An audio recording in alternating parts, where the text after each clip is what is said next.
Bienvenue au balado des psychologues au travail, le balado qui vise à faire connaître la psychologie du travail et les différentes façons d'incarner cette profession. Dans cet épisode, on s'entretient avec Alexandre Gagné-Delan, pour qui la psychologie du travail, c'est d'aider les individus qui forment des groupes, des équipes et plus largement des organisations à mieux se comprendre, mieux s'organiser pour mieux atteindre leurs objectifs. On parle de relations intergroupes, d'autodétermination et également d'intelligence artificielle. Si ce n'est pas déjà fait, allez vous abonner au balado sur votre plateforme préférée des psychologues au travail. Maintenant, allons rencontrer Alexandre et découvrir comment il incarne la profession. Bonne écoute! Bienvenue Alexandre. Je te laisse te présenter. Merci Guillaume de m'inviter. Je suis honoré d'être dans ce portrait-là. Donc je me présente, Alexandre Gagné-Delan. Je suis chargé de cours et psychologue du travail des organisations. J'enseigne à l'Université de Sherbrooke dans différents programmes, mais principalement au département de psycho, des notions qui ont lien avec la psychologie du travail, la psychologie des groupes, les relations humaines, et j'interviens comme travailleur autonome auprès de différents clients en donnant de la formation, du coaching, en faisant des interventions de développement organisationnel, de gestion du changement. J'aime beaucoup toucher à plein de choses, puis plein de choses nouvelles. Je dirais la chose que je ne fais pas en intervention parce que j'ai ni l'intérêt ni la compétence, c'est plus ce qui touche à la sélection, la dotation du personnel. OK, sélection et dotation. Ouais, c'est ça. Quand même plusieurs choses. D'abord, tu enseignes et tu t'interviens aussi dans les milieux. Puis tu mentionnes, t'enseignes dans différents programmes, entre autres en psycho. Évidemment, tu as suivi le parcours de psycho pour être psychologue. Mais dans quel autre parcours aussi tu donnes des cours? C'est intéressant parce que, dans le fond, l'expertise, je vais dire qu'on a, parce qu'on est psychologue du travail des organisations, en termes de psychologie des relations humaines, psychologie des groupes, c'est quelque chose qui est de plus en plus demandé dans différents programmes. Fait qu'il y a beaucoup de cours qui sont finalement des cours pratiques, souvent à des cycles supérieurs, sur le travail d'équipe, les relations de collaboration, la pratique réflexive aussi, la capacité à poser une action, puis que ce soit avant, pendant ou après, réfléchir à cette action-là pour améliorer son efficacité professionnelle, on pourrait dire comme ça. Ben ça, j'enseigne ça, j'ai enseigné ça à la maîtrise en administration des affaires, ce qui s'appelait autrefois la maîtrise en écologie internationale, qui maintenant, je vais l'oublier, la maîtrise en gestion systémique des milieux naturels. J'enseigne aussi à l'école de travail social. Puis, mais c'est ça, une autre expertise, puis je pourrais en parler. Je me spécialise en relations intergroupes, en psychologie interculturelle. Donc ça aussi, par exemple, à l'école de travail social, il y a des cours sur la clientèle issue de l'immigration, sur les dynamiques interculturelles où je peux être contributif. Une question que je pose d'emblée, puis là, tu sais, quand tu le présentais, tu disais Alexandre Gagné-Delan, psychologue du travail. Dans tes cours, dans tes interventions, tu te présentes toujours avec le titre psychologue? Oui, je vais toujours me présenter avec le titre de psychologue, même dans la vie de tous les jours. En fait, même, disons, dans le social. Ouais. Quand les gens me demandent ce que je fais, je vais dire je suis psychologue, puis ensuite je vais donner l'explication. Je vais dire je suis psychologue, mais je suis pas le psychologue comme on voit dans les séries télévisées avec le divan allongé puis les taches d'encre. Je suis le psychologue qui, là, je m'excuse à mes amis psychologues qui vont me dire c'est pas ça qu'on fait non plus, mais je leur explique que j'interviens auprès des organisations, auprès des équipes, puis j'essaie de rentrer ça dans un genre de 10 secondes, parce qu'on n'aime pas quand on se fait demander t'es qui, se faire donner tout un laïus sur la profession. C'est drôle parce qu'à la fin, je suis jamais trop certain de ce que les gens savent que je fais. C'est comme le fameux speech d'ascenseur qu'il faut essayer d'avoir quelque chose en quelques secondes, mais en même temps, je sais pas si ça t'est déjà arrivé, moi, à un moment donné, je me suis arrêté un peu comme je suis psychologue dans les milieux de travail, puis là, pas longtemps après dans la discussion, il y a des gens qui me disaient « Ah ouais, en tout cas, commence à me parler soit de possibles problématiques de santé mentale. Je dis, ouais, non, je pense pas ce genre de psychologue. Ouais, c'est ça. Il fallait revenir pour clarifier un peu. Mais ça, c'est fascinant parce que ça peut peut-être arriver aussi, mais depuis que je suis rentré au doc, depuis que je dis que j'étudie puis que je veux accéder au titre de psychologue, les gens sont rapides à parler, des fois trop rapides, à dire... Il y a comme les deux facettes, là. Soit ils vont te dire « Ah, fait que t'es en train de m'analyser », puis non. Classique. Ou, il y aurait un livre à écrire sur soit mes problèmes de santé mentale ou les problèmes de mes collègues. C'est pas toujours facile, si on revient à ce que tu disais, c'est pas toujours facile de faire comprendre ce que je fais. Puis tu as parlé d'intervention. Dans les interventions, je l'ai aussi nommé que je suis psychologue. Il y a certaines interventions où les gens, c'est comme naturel pour eux de comprendre, par exemple, je ne l'ai pas nommé tout à l'heure, mais je fais de la gestion de conflits ou des problèmes de climat de travail qui sont difficiles. Là, les gens voient la pertinence que ce soit un psychologue. Mais je fais aussi de l'animation de groupe où je me demande des fois si j'oublie pas de le dire, là, mais tu sais, que les gens disent pourquoi un psychologue vient animer une journée de réflexion sur quelque chose de super positif? C'est pas toujours intuitif pour eux. Là, on voit pas déjà, on a peut-être une idée de c'est quoi un psychologue, puis qui ne cadre pas tout à fait avec le rôle et effectivement ce qu'on peut faire. Tu nommais tantôt plusieurs genres de mandats que tu fais. Tu parlais de conflits, de climat, tu parlais de coaching, de DO, de gestion de changement aussi. Est-ce que tu touches un peu à tout ça à part égale? Est-ce qu'il y a des mandats ou peut-être en termes de souhait aussi, des choses que tu voudrais mettre un peu plus de l'avant là-dedans? Ou? Ce que j'aime beaucoup du travail, c'est justement la capacité de toucher à bien des affaires, puis à diversifier. Fait que j'ai pas de cible exacte. C'est sûr que si on rentre, parce que quand je donne mes cours en tant que chargé de cours, j'active quand même certaines compétences que je donne en formation, que j'utilise en formation. Et c'est ça. Donc, si on prend ça, plus je fais quand même de la formation, du coaching, qui n'est pas de la formation, mais qui vise quand même le développement des compétences.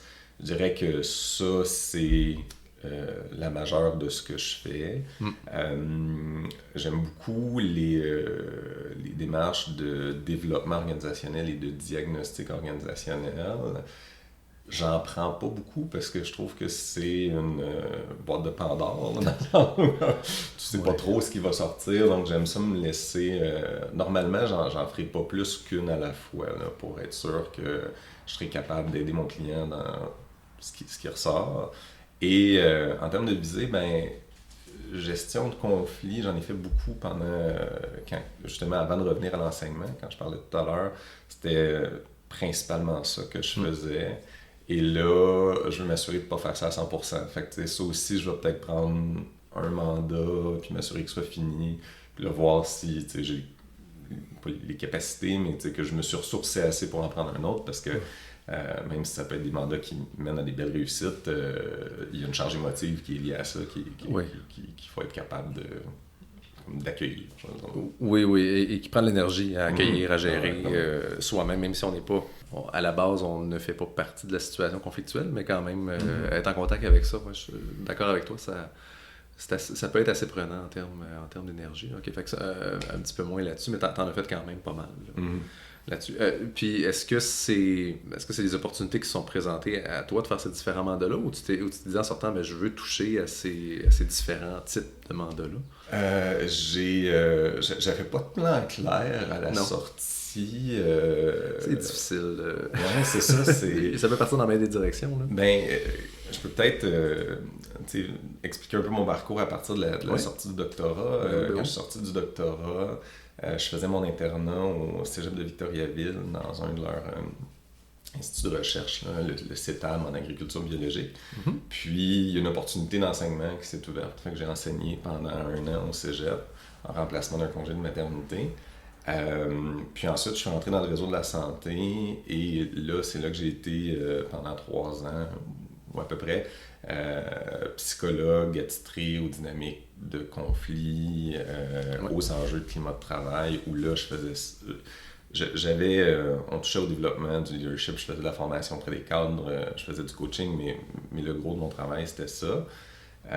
Ensuite, j'ai démissionné, j'ai quitté, je suis allé en enseignement plus à temps plein. Là, je dirais que c'est vraiment fonction des opportunités. Une des choses que je trouve vraiment plaisante, c'est que j'ai une certaine stabilité d'emploi au niveau des charges de cours. Et en fonction des charges que je décide d'accepter, c'est quand même un luxe, là, parce qu'il y en a qui en début de carrière, quand on est chargé de cours, on essaie d'en obtenir plus. Moi, je suis plus dans une position où je suis prioritaire sur plusieurs et je peux faire le choix. Ben là, je peux saisir des opportunités. Puis, pour l'instant, j'ai pas eu à faire de développement d'affaires. Il y a des choses qui comme tombent sur ma table, puis j'ai le loisir de dire est-ce que je le fais ou je le fais pas. Puis ça, je trouve ça vraiment, vraiment le fun. Quand les clients voient ou disent « Ah oui, OK, voici ce qu'un psychologue du travail peut apporter », le mot se passe. Ouais. Mais tu sais, parce que ça fait écho aussi à ce que je peux vivre des fois, là, mais le bouche à oreille se fait, puis finalement, il y a quelque chose qui se passe dans les mandats qu'on fait, que les gens se parlent, puis on revient. On a le goût de continuer de faire appel. Là.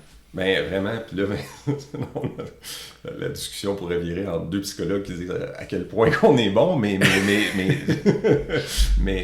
il y a quand même quelque chose, sans tomber trop dans l'auto-flatterie puis l'auto-congratulation, que j'ai vu. Je me rappelle même, ça date du doctorat. Il y avait une de mes collègues, Cynthia, qui était une professionnelle dans le réseau de la santé, qui avait vu intervenir une psychologue du travail, qui s'était dit « Ok, je veux aller développer ces compétences-là », alors que, si je ne me trompe pas, elle était déjà CRHA, et c'est vrai que il y a une reconnaissance, un besoin, je dirais, peut-être particulièrement quand les dynamiques humaines deviennent complexes. Là. C'est pour ça que je parlais tout à l'heure des conflits et tout ça, là, ou des changements majeurs, des choses comme ça. Le volet humain prend beaucoup de place, puis là, il y a une reconnaissance, en effet. Là, c'est ce qui n'est pas déplaisant. Ben, effectivement, quand on a quand on a le bagage en termes de psychologue du travail, puis je veux dire, pour n'importe quelle profession, là, d'avoir cette reconnaissance-là, c'est toujours le fun. Puis, je suis curieux, tu disais dans ton parcours, tu avais été... C'était ça encore d'un stage ou le centre de recherche? Oui, c'était mon internat. Ton internat? Au Centre d'expertise et de transfert en agriculture biologique. OK. Puis, qu'est-ce que tu étais appelé à faire dans un parcours de psychologie du travail dans un centre de recherche en agriculture biologique? En fait, il y avait plusieurs éléments. À la base, une des choses qui m'intéresse beaucoup, que je touche encore, mais pas dans la même facette, c'est les relations intergroupes, puis le contexte spécifique de la coopération internationale. Donc, le centre en agriculture avait des projets qu'il voulait développer avec des partenaires au Burkina Faso. Et dans le fond, il y avait besoin de quelqu'un. On est parti en mission, moi et un technicien agricole, je crois que c'était son titre.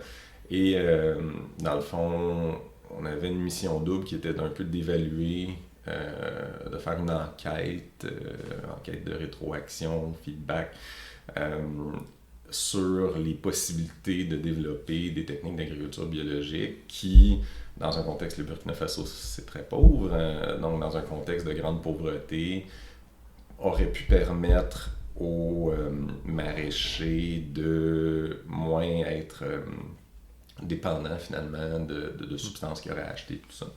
Donc, au départ, c'était pour ça que le lien s'est fait au niveau de mon internat, mais ce mandat-là n'était pas suffisant.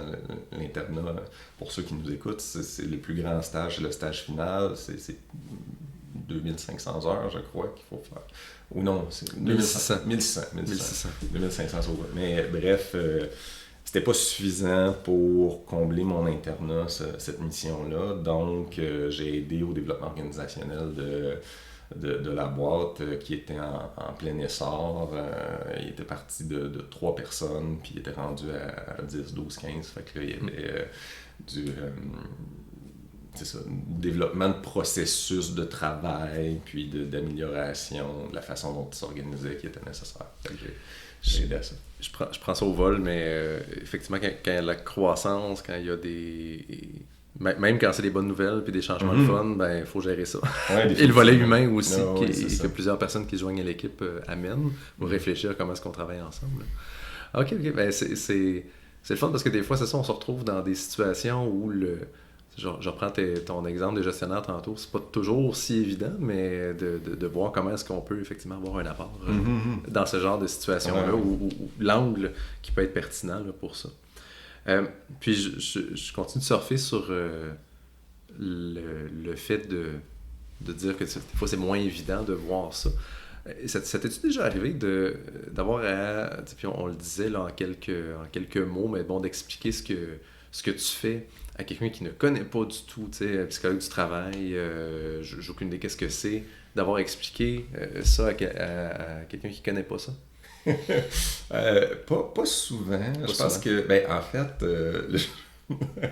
les gens qui me côtoient, c'est pas pour rien que j'ai une chance que j'ai des charges de cours dans la vie, parce que des fois, je me mets à parler beaucoup. Fait que je pense que les gens qui me connaissent bien, ils se disent, faut pas y poser une question trop ouverte, parce qu'il va partir là-dessus.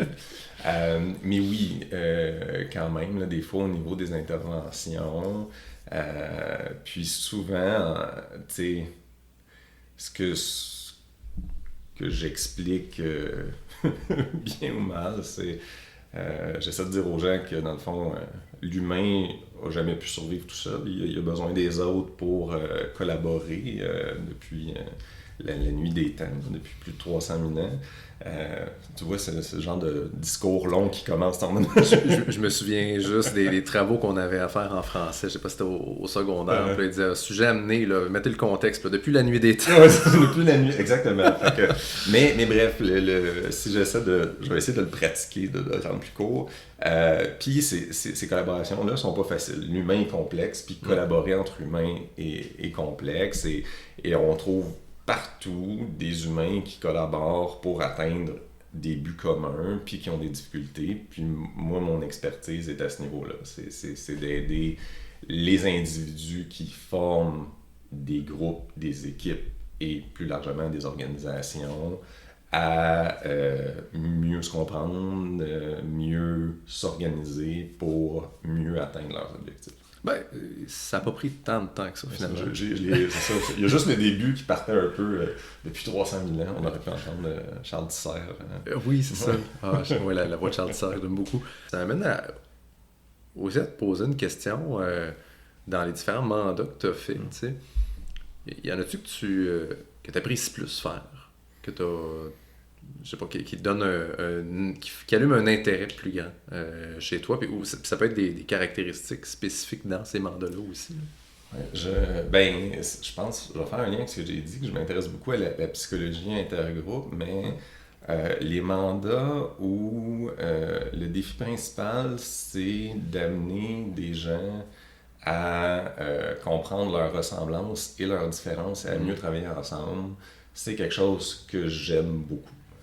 Et ça peut prendre n'importe quelle forme. Donc, au sein d'une équipe, on peut, des fois avec des petits tests, là, je dirais peut-être pas des outils psychométriques béton, là, mais aider les gens à voir comment ils sont semblables sur certaines facettes, mais aussi sur d'autres fondamentalement différents. Et simplement de mettre de l'avant le fait que la personne qui est en face de moi, n'a peut-être pas les mêmes réflexes, n'a peut-être pas les mêmes, les mêmes référents, les mêmes façons de penser. Et ça explique peut-être des difficultés qu'on a entre nous. Ça, je trouve ça super intéressant. Fait que c'est ça peut se faire autant dans une consolidation d'équipe que c'est quelque chose, une facette que j'ai retrouvée justement quand je faisais de la coopération internationale. Mais là, tu le point de vue des gens sur le terrain, qui avaient leurs idées, leur façon de faire, leurs valeurs, qui avaient un objectif commun avec les bailleurs de fonds qui étaient québécois, mais d'être un peu le pont à essayer de bien comprendre les deux et de tisser des liens de communication pour qu'ils se comprennent bien, ça me fascine. C'est vraiment quelque chose que j'aime beaucoup. Puis j'ai tellement l'impression, dans les milieux de travail, on le retrouve même à l'extérieur aussi, mais quand tu parles d'intergroupe, prendre connaissance des différences, des ressemblances, il me semble que j'entends souvent, ou je capte souvent, c'est d'actualité, là, mais entre autres avec les réseaux sociaux, puis tous les algorithmes qui fait qu'on a principalement des commentaires ou des posts de personnes qui nous ressemblent ou des choses qu'on va apprécier, qu'on va aller liker, ou même tout le volet culturel aussi. Des fois, on entend quand les gens se replient un peu plus dans notre groupe, et c'est nous versus eux. Ça amène toutes sortes d'enjeux dans la société, dans les milieux de travail aussi, en corps de métier, dans les conflits, tout ça, mais j'ai l'impression que c'est vraiment quelque chose de... Il faut en parler de ça, c'est quand même important. Oui, puis c'est vraiment quelque chose qui me fascine, c'est dans les choses que j'enseigne. Mais tu as parlé du nous-eux. Ouais. La façon dont, puis ça c'est chez tous les humains, là, de ce qu'on en sait, de faire des catégories. Puis pas juste de faire des catégories, de se placer dans une catégorie. Fait qu'à partir du moment où je me place dans une catégorie, mais ceux qui sont dans la même catégorie que moi, c'est les nous, puis ceux qui sont pas dans la même catégorie que moi, c'est les eux. Puis dès que ça apparaît, puis ça alimente des frictions de travail, mais ensuite des conflits, puis même au niveau plus géopolitique, on pourrait dire des guerres et autres trucs. Mais dès que ça apparaît, les gens du groupe eux, les autres, sont vus comme moins bons, généralement. Il y a des exceptions, mais généralement, on va avoir tendance à investir notre propre groupe on est bon, on est vertueux, nos façons de faire sont les bonnes, et les autres sont les pas bons. Et ça me fascine parce que des fois, cette division-là, cette catégorisation-là est complètement arbitraire. On se dit, OK, vous avez choisi... je sais pas, là, je vais prendre une vieille expérience, mais vous avez décidé que votre groupe c'était les yeux bleus, puis les autres c'est les yeux bruns, puis plus ceux qui ont les yeux bruns, ils sont pas bons, puis vous qui avez les yeux bleus, vous êtes les bons, mais vous pourriez choisir une autre caractéristique, puis dire, vous habitez toute cette région, puis à ce moment-là, vous devenez un seul nous, donc de jouer sur... De voir l'importance que prend ces catégories-là dans la tête des gens, comment elles se construisent et comment elles peuvent se déconstruire, c'est vraiment quelque chose qui m'intéresse vraiment. Comment est-ce qu'on détermine ces catégories-là au final? Parce que une fois qu'on casse dans les catégories, ça influence les comportements, ça influence le reste. Super intéressant. Toi, dans le rôle de psychologue du travail, toi, Alexandre, comme personne, tu as tes caractéristiques, tu es quelqu'un à part entière, même si on met à côté le rôle de psychologue, t'es quelqu'un. C'est quoi la couleur que tu apportes, selon toi, à ce rôle-là de psychologue? Comment tu l'incarnes? Une affaire, il y a souvent plein de choses que tu amènes, mais une chose qui te vient en tête. J'ai beaucoup été marqué par la formation que j'ai reçue à l'Université de Sherbrooke, qui est quelque chose d'un peu quasiment dogmatique. Il ne faut pas que je dise dogmatique, mais qui était très axé sur les travaux de Yves Saint-Arnaud et de son équipe qui ont eu des disciples, je dis même disciples, mais et dans cette approche-là, j'ai de la misère à choisir une affaire, mais je pense que si j'ai à choisir une chose, je dirais, je vais utiliser le terme l'humanisme de l'approche là, que j'essaie d'apporter, mais vraiment que ce soit centré sur les individus, c'est-à-dire que une des choses que j'essaie d'incarner le plus, puis je pense ça vient rejoindre certaines des valeurs que j'ai, notamment de l'humilité, c'est de dire, au final, les personnes qui sont les mieux placées pour prendre des décisions, c'est les gens qui le vivent. Moi, je me vois seulement comme une personne qui est là pour faire circuler l'information entre les individus, aider à activer des ressources, mais le choix final, si jamais je mène une démarche puis que j'ai l'intuition que le groupe devrait aller dans une telle direction et que je leur suggère fortement et qu'ensemble, ils décident d'aller de l'autre bord complètement, à partir du moment où ils l'ont fait ensemble, puis que c'est un choix éclairé, puis qu'ils sont à l'aise avec ça, qu'ils connaissent les... Ben, j'ai bien fait mon travail. C'est vraiment... ça, c'est super important pour moi. Ouais. Je dirais que donc ce droit-là à l'autodétermination. Ouais, le droit à l'autodétermination, quelque chose que tu portes, tu veux faire vivre dans tes interventions, de dire, ben oui, j'arrive, je viens vous aider, mais on perd pas de vue ce droit-là. Je deviens pas l'expert absolu là, qui va trancher à la fin. Puis je prends pas la responsabilité de décider pour vous.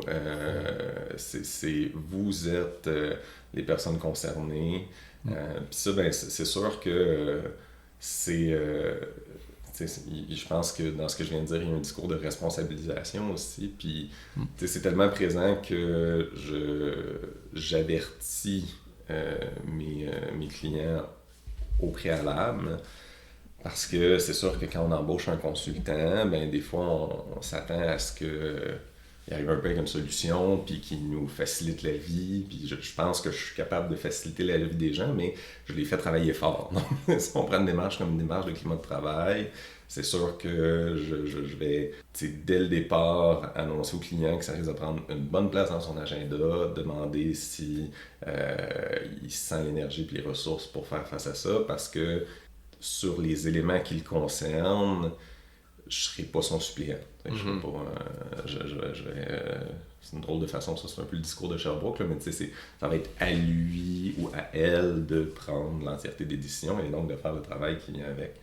Fait que ça, c'est quelque chose qui m'importe beaucoup. Quelque chose qui t'importe et que tu... et qui t'habite dans ta intervention et que tu mets de l'avant. Qu'est-ce qui t'a amené à envisager la psychologie du travail? Oui, c'est une bonne question. Je peux remonter un peu plus loin. Dans le fond, j'ai fait mon cégep en espérant rentrer en médecine. Ouais. Je suis arrivé à quelques décimales de la cotère, la fameuse cotère. Donc, je suis rentré en pharmaco. J'ai fait un bac en pharmaco, ce qui n'était pas au niveau... Si mon objectif, c'était de rentrer en médecine, ce qui n'était pas la meilleure des décisions parce que, finalement, c'était rempli de personnes qui avaient le même profil que moi, donc il y avait la même dynamique de compétition. Et, une des expériences qui a été marquante pour moi, les gens qui me connaissent vont peut-être sourire, c'est qu'en parallèle, j'ai commencé à travailler dans un camp de vacances. Et puis, après un an dans ce camp de vacances-là, je peux le nommer, c'est le camp Claret du Lac-Elgin, pas loin de Stratford, en Estrie. J'ai fait un an comme moniteur et ensuite je suis devenu chef d'une équipe de 16, 17, 18 moniteurs, dépendamment des années. Et ce rôle-là m'a amené à expérimenter. Ça a été ma première expérience de gestion. Donc, c'était moi qui étais responsable de la formation, de l'encadrement, de l'évaluation, de la gestion des ressources humaines de cette équipe-là. Et au départ, c'est ça, je suis rentré en psycho, bac en psycho, en visant la psychologie enfance-adolescence. Mais après avoir reçu quelques cours là-dedans, j'ai vu que le marché semblait plutôt orienté vers l'évaluation, vers et c'est à ma deuxième session, je pense, au bac en psycho, que j'ai reçu le cours de psychologie de l'organisation.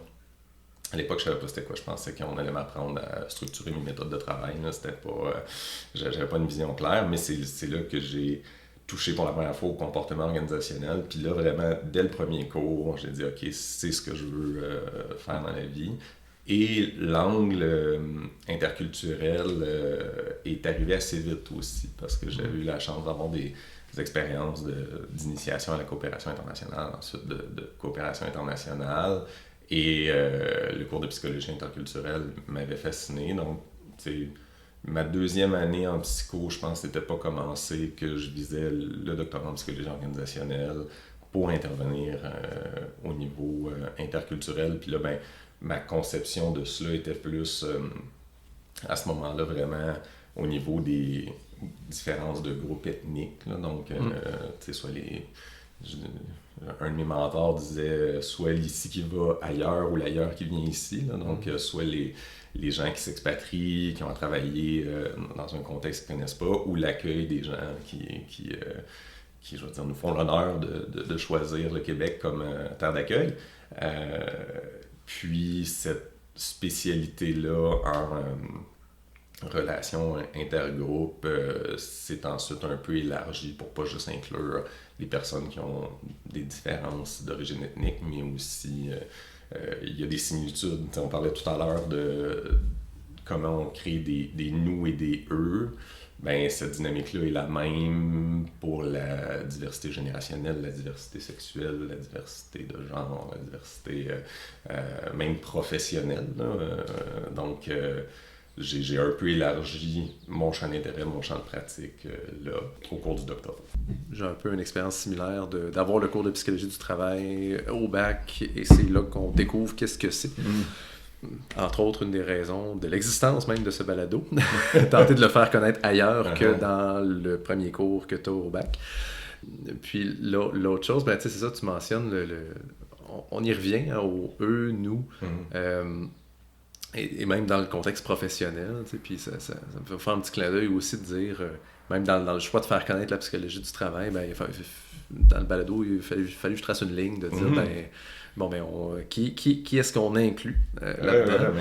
Et sans vouloir, effectivement, on voit que la dynamique pourrait, ça pourrait amener à, on en parlait tout à l'heure, le petit segment de on ne veut pas tomber dans l'autocongratulation de dire ben nous on est meilleurs que eux qui font pas partie de ce groupe-là, mais on voit que même là aussi de faire des catégories, même si c'est pour bien comprendre une profession, qu'est-ce qui se passe, ben on a à tracer ces lignes-là. Oui, puis c'est ça, ben on le voit, je trouve ça fascinant. Là, je vais partir, mais justement, à partir du moment où on est un nous, ben on a le goût de faire connaître qu'est-ce qui nous distingue. Pourquoi est-ce que nous, on est nous, puis que les autres ne sont pas nous? Et c'est ça, tu sais, il y a des... Quand j'aborde ces sujets-là en intervention, des fois on me pose la question, je sais pas comment je vais le dire, tu sais, qu'à la longue je trouve mignonne, mais tu sais, pourquoi on est toujours, tu sais, à créer ces dynamiques-là, mais il y a quelque chose de profondément ancré dans notre façon d'être. Là, ça remonte à des millénaires, mais ce désir-là d'être un groupe uni et à une époque, si on retourne à l'époque avant la civilisation, mais un groupe uni qui se protège des dangers externes et donc des autres, ça revient facilement et c'est difficile de ne pas tomber à partir du moment où on forme un groupe dans ces dynamiques-là parce qu'on va développer des sentiments qui sont super valables, là, une fierté. Si on parle des psychologues du travail dans l'organisation, une fierté de faire partie de ce groupe-là, une affiliation avec les gens qui partagent les mêmes façons de faire que nous.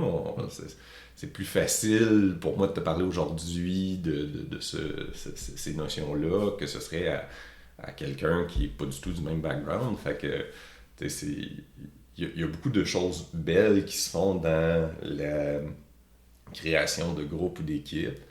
Et ça amène malheureusement toujours une pente glissante vers la survalorisation du nous et la dévalorisation du eux. Puis, la façon dont on construit notre identité. Puis là, j'ai le risque de tomber dans des trucs plus de cours d'université, mais c'est difficile si on était seul sur une île déserte, de se construire une identité. Il y a vraiment un phénomène qui est je me rends pareil à certaines personnes, je m'associe à certaines personnes et je me distance d'autres personnes. Donc, moi, dans mon identité, je trouve que j'ai les caractéristiques et je veux mettre en valeur les caractéristiques de ce groupe-là que je valorise, admettons qu'on dit les psychologues. Et à l'inverse, je veux me distancer de certains autres groupes.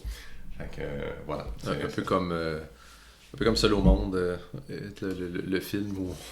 C'est avec Tom Hanks. Oui, avec Tom Hanks. Au final, il y a Wilson, son ballon, là, qui dessine une face, mais c'est comme si, là, aller plus loin, mettons qu'on est dans la fantaisie de réécrire le script, là, mais qui il se fait un autre ballon ou un autre ami, mais là pour dire, ben écoute, il y a le ballon, il y a Wilson puis moi, puis on est nous, puis il y a d'autres entités sur l'île, là, puis là, bref, de créer leur eux, mais même là, on retrouve ces dynamiques-là, puis c'est une façon de faire qui reviennent là, quasiment naturelle. Là.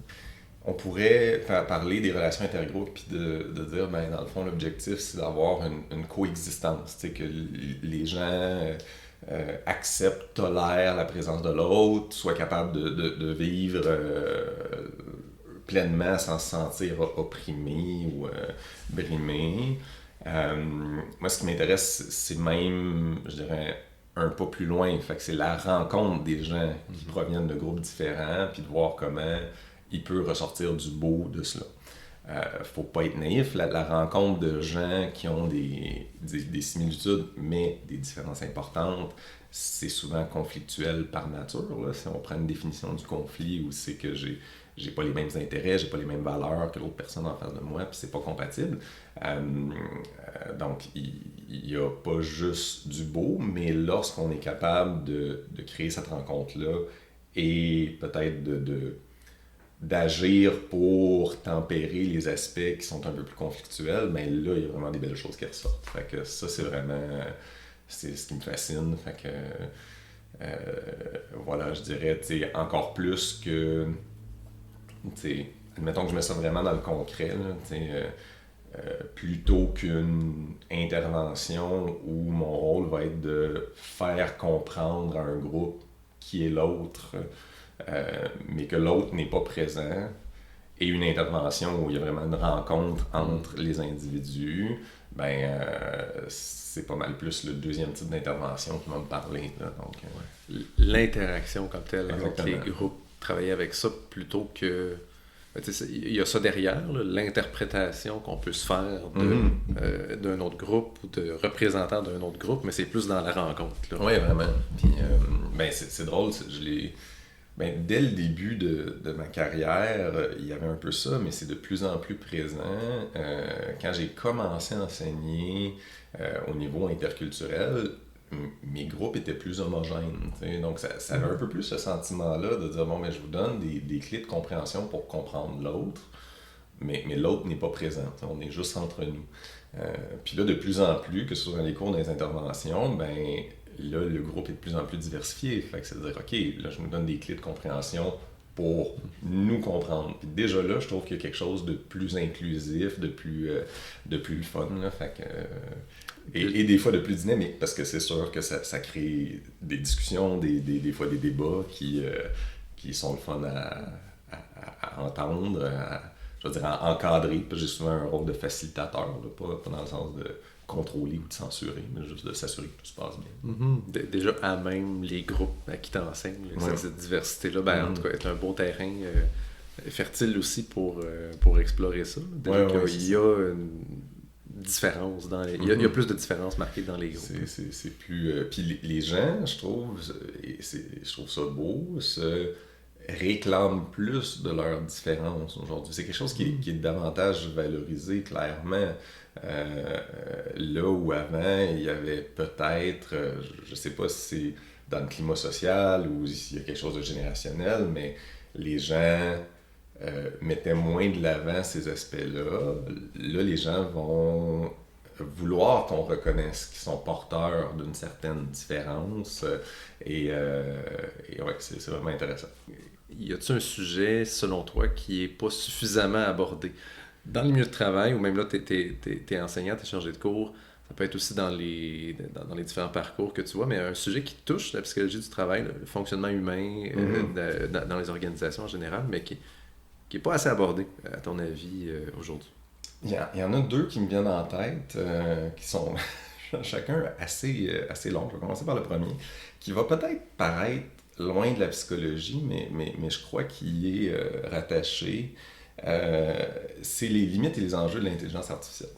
Je trouve qu'actuellement, c'est un sujet qui est vraiment mis de l'avant. En fait, on vient de vivre cette année la publicisation de ChatGPT, puis là, mais même avant, on se questionnait sur les algorithmes de prédiction que YouTube ou d'autres réseaux sociaux pouvaient utiliser. Et la raison pour laquelle je rassocie ça à la psychologie, c'est que la genèse de ce questionnement-là sur qu'est-ce que l'intelligence, comment est-ce qu'on peut informatiser l'intelligence, ben, il y avait des ponts qui étaient tissés assez près avec la psychologie. En fait, je ne sais pas si tu savais, mais l'inventeur du perceptron, faut pas que je me trompe, qui était une des premières machines des années, je veux dire, 50-60, capable de classer, un peu comme les premières intelligences ont fait, donc il classait des formes, ça c'est un cercle, ça c'est un carré. C'était un psychologue, il s'appelait Rosenblatt, puis lui, il avait étudié l'intelligence et dans le domaine de l'intelligence artificielle, il y a quand même beaucoup de gens qui sont intéressés à comment fonctionne l'intelligence humaine. Bon, une fois que j'ai fait le lien avec la psychologie, une des choses que je trouve dommage, c'est que actuellement, il y a un engouement pour ces technologies-là, avec raison. Elles font des choses qui frappent l'imaginaire, qui font penser à la science-fiction de quand j'étais jeune.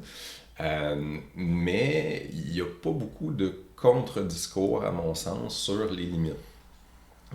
Et là, je fais un lien aussi avec ma pratique. Une des limites importantes, c'est que dans le fond, ces intelligences-là sont entraînées sur une base de données. Et donc, elles vont reproduire ce sur quoi elles ont été entraînées et conséquemment reproduire les biais qui sont présents dans, et on parlait de relations intergroupes, comme beaucoup de nos ensembles de données sont biaisés en fonction de des groupes majoritaires, dans le fond,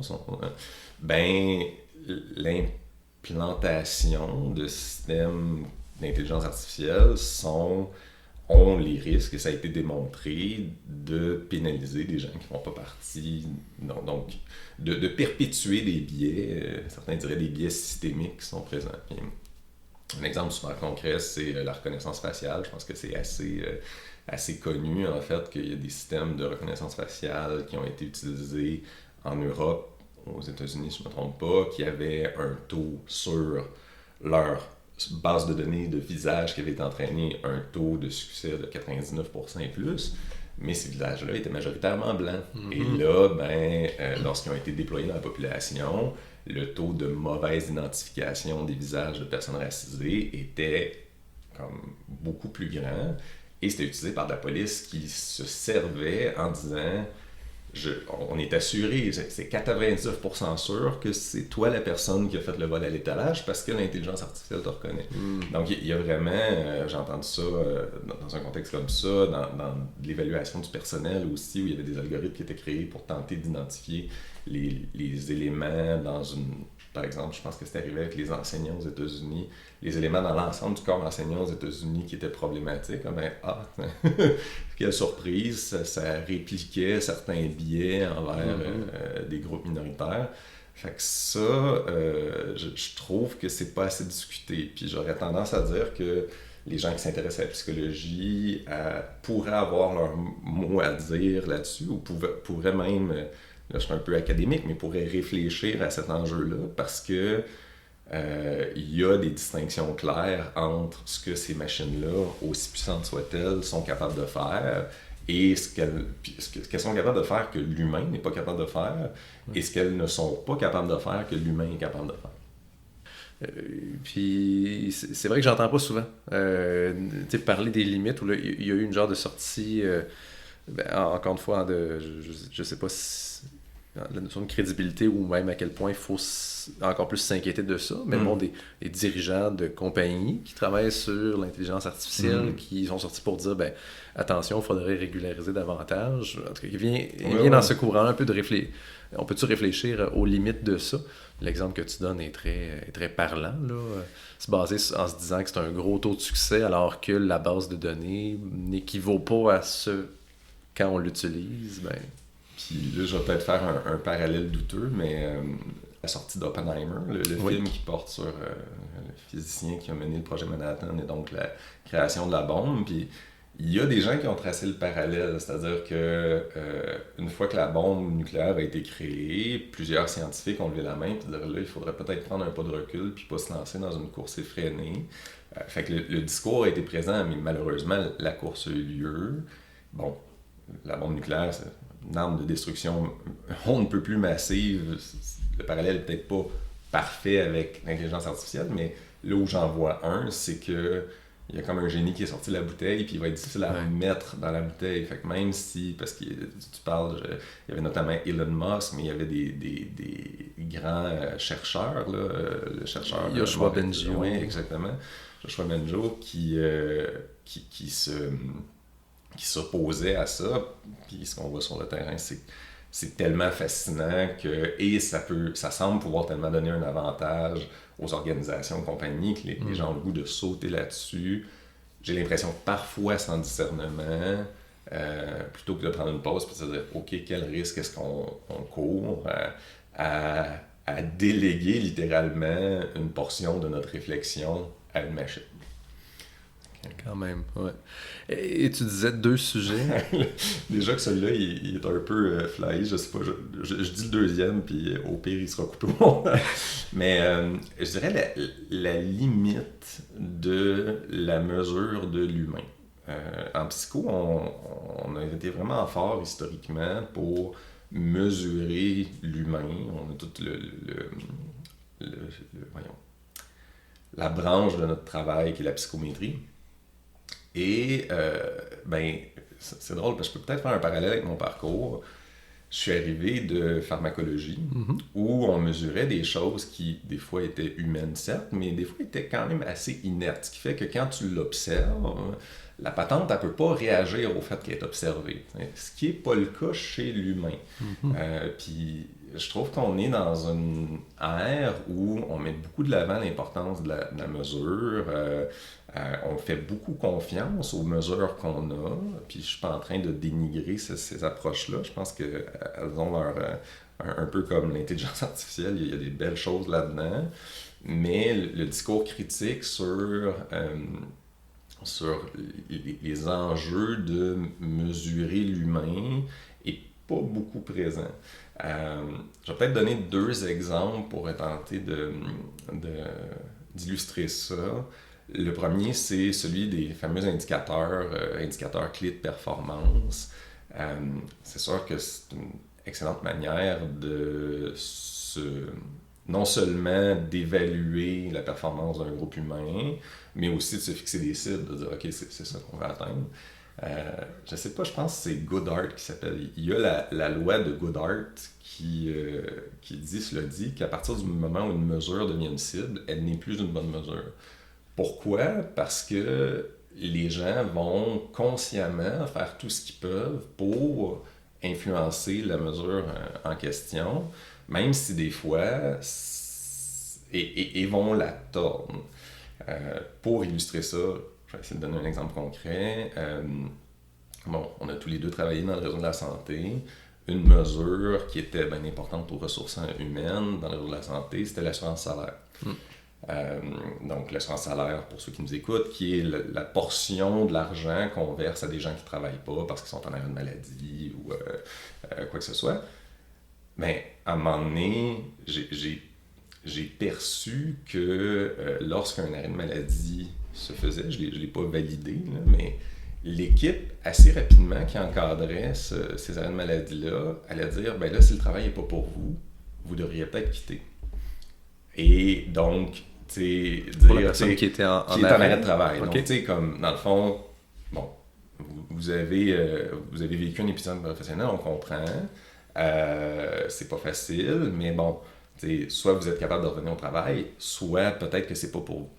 Mais si vous restez dans l'entre-deux ou oui, c'est ça. Donc, ça va augmenter l'indicateur de... Mais c'est ça l'affaire, c'est que dans le fond, je me dis, j'ai connu des personnes qui se sont fait dire quelque chose du genre et qui ont démissionné. Ils ont dit, bon, ben ok, c'est pas pour moi. Ça, au niveau de l'indicateur, ça favorise l'assurance salaire. À partir du moment où une personne démissionne, ben, elle n'est plus dans le calcul. L'indicateur monte, donc on est content. Mais si on se pose la question vraiment de ce que est supposé représenter ce chiffre-là, c'est-à-dire la santé des travailleurs puis la santé de l'organisation au niveau humain, bien là, on passe à côté de la chose. On a fait monter le chiffre, mais on n'agit pas. Et ça, c'est peut-être un exemple, mais on retrouve ça souvent où finalement, si on se fixe une mesure, ben les gens sont pas inertes par rapport à cette mesure-là, puis ils vont faire tout ce qu'ils peuvent pour atteindre leur objectif. C'est normal, ils veulent aider leur organisation. Mais, ben, finalement, le chiffre, la mesure, était supposé être un indicateur de quelque chose de plus grand que lui. Fait que ça, c'est le premier aspect par rapport à la mesure. Puis le deuxième, qui va peut-être en parallèle, c'est justement de confondre le chiffre et ce qu'il est supposé faire, c'est-à-dire représenter une réalité. Forcément, un chiffre réduit l'expérience humaine qui est vraiment complexe à quelque chose de simple à comprendre. C'est pour ça qu'on aime ça. Mais, je vais prendre un exemple concret. Admettons qu'on parle de la mobilisation des employés, puis qu'on fait des sondages de mobilisation des employés. Puis là, on a des chiffres sur la mobilisation des employés. Mais des fois, je pense que les gens tombent dans l'erreur de penser que le chiffre est plus vrai que le vrai, t'sais. Et donc, se concentrer vraiment sur « Ah, ben là, c'est pas là... Mais Mettons qu'on passe entre autres un sondage où que là, ben, il y a des employés, peu importe une échelle où on pose la question d'à quel point est-ce que je me sens engagé dans le cadre de mon travail, puis que sur une échelle de 10, puis que la moyenne qui ressort, c'est quelque chose comme autour de 8, mais là, on a notre chiffre, puis ça vient écarter un peu, on va dire, ben 8 sur 10, les gens sont engagés au travail, sont heureux, alors qu'effectivement, il y a peut-être que quand on formule la question d'est-ce que je me sens engagé au travail, on ne sait pas pour quelle raison est-ce qu'on s'est engagé, puis il y a peut-être d'autres choses en arrière. On vit peut-être un genre de paradoxe de je suis engagé, mais il y a d'autres choses qui me rendent malheureux au travail, mais là, on n'a pas accès à ça. C'est ça, ben, comme tu dis, d'une part, c'est réducteur, on n'a pas accès à tout, on a juste accès aux chiffres. Puis, des fois, ce que je vois aussi, c'est... disons qu'on prend l'exemple que tu as donné. Le score de l'organisation de l'équipe est de 8 sur 10 sur le bonheur au travail. Je me rappelle plus si c'est ça que tu avais dit. Mettons que c'est ça, ouais. Puis là, ben, j'ai déjà vu des consultants, des dirigeants nier ou dire, ben non, tu sais, telle équipe peut pas être en souffrance, même si les gens sur le terrain nous disent, on a le sondage, ils nous disent que c'est 8 sur 10. Là, c'est comme... Attends une minute, là.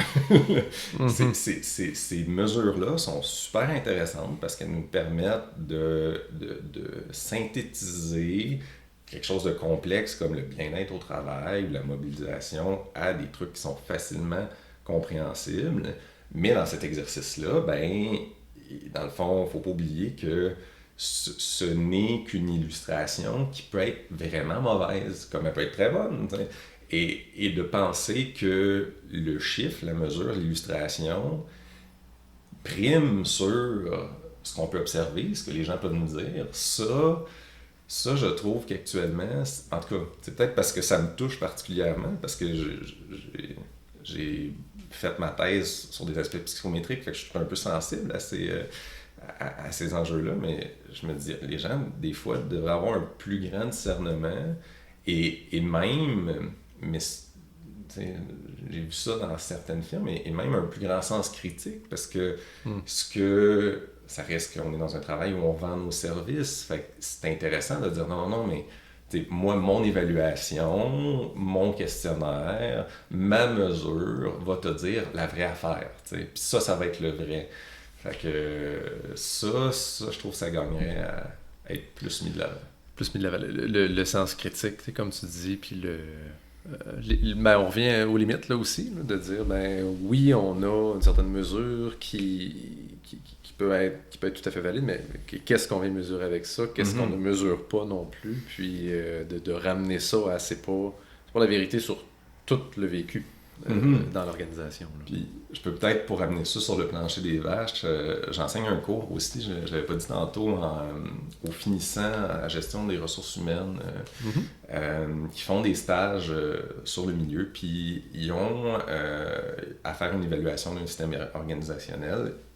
souvent ils sont tentés par le questionnaire de Karasek, qui est un questionnaire des risques psychosociaux. Ouais. Donc, ça va évaluer le stress, grosso modo, à quel point les gens sont peut-être proches de l'épuisement.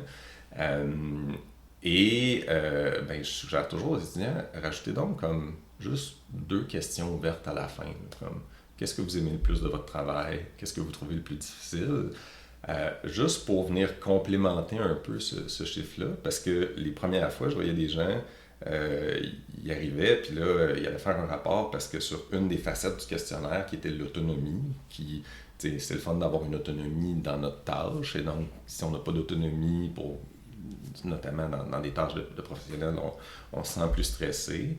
Mais l'autonomie était vraiment à son score le plus bas, puis ils disaient, il faudrait qu'on... Mais leurs interventions sont des chaînes de montage, c'est sûr que là, mais je trouve que ça illustre le... Ah oui, mais le chiffre le dit, Karasek puis son questionnaire nous disent que l'autonomie est problématique. Peut-être pas aussi, il faut être capable d'avoir ça. Disons qu'on pourrait s'attendre avec le contexte à ce que travailler sur une chaîne de montage est un travail qui n'offre essentiellement peu d'autonomie. Peu d'autonomie et qui peut-être attire et maintient des gens qui sont corrects avec ça. Ouais. On n'a pas tous les mêmes besoins de travail. Ouais. Fait que c'est ça. Ouais. Comme je te disais, d'entrée de jeu, ce balado-là se veut un peu une tribune pour faire connaître la psychologie du travail. Entre autres via ton portrait, le portrait de plusieurs personnes, de comment est-ce que tu peux incarner la profession. Puis on se laisse quand même une certaine marge de manœuvre, tu sais, c'est quoi les sujets de prédilection, c'est quoi qu'il y a à savoir, y a-t-il des éléments pertinents qui sont abordés. On essaie de toucher à ça un peu à travers les questions, mais y a-t-il quand même un sujet important en lien avec la psychologie du travail qu'on n'a peut-être pas abordé aujourd'hui, puis que tu te dis, hey, là, je participe à un balado sur le sujet de la psychologie du travail. Il me semble que ça serait important que ce volet-là soit quand même nommé ou mis de l'avant. C'est une bonne question. J'y avais pas réfléchi. Peut-être parce que c'est ça, je suis travailleur autonome, mais je dirais la force et même l'importance d'être bien entouré. Que ce soit, c'est ça, lorsqu'on travaille, j'ai l'impression, c'est sûr que ça dépend beaucoup du contexte, mais que dans le type d'intervention, je vais parler pour moi, dans le type d'intervention que je suis appelé à faire, c'est souvent des interventions finalement où je vais être seul et de trouver des manières de se regrouper, de pouvoir discuter, de pouvoir faire équipe, même si finalement on ne collabore pas concrètement sur un sujet précis. C'est quelque chose que je voudrais mettre de l'avant. Donc voilà, à la limite, ça peut être une invitation. Ajoutez-moi sur Facebook, on discutera. D'avoir un réseau, oui, c'est ça. Puis ça peut passer par Facebook, LinkedIn, peu importe quel réseau on a, ou même le bon vieux contact qu'on peut avoir. Exactement. Aussi. Mais ouais, être bien entouré, ouais, je pense que ça résonne. Je suis pas mal sûr que ça doit résonner pour d'autres personnes qui sont dans le domaine aussi. Un gros merci, Alexandre. Merci vraiment, Guillaume, de m'avoir invité. Ça fait un très grand plaisir. C'est vraiment un plaisir d'avoir été là. Merci encore pour l'invitation. Vous avez apprécié ce balado? Inscrivez-vous pour ne rien manquer des prochains épisodes des Psychologues au travail. À bientôt!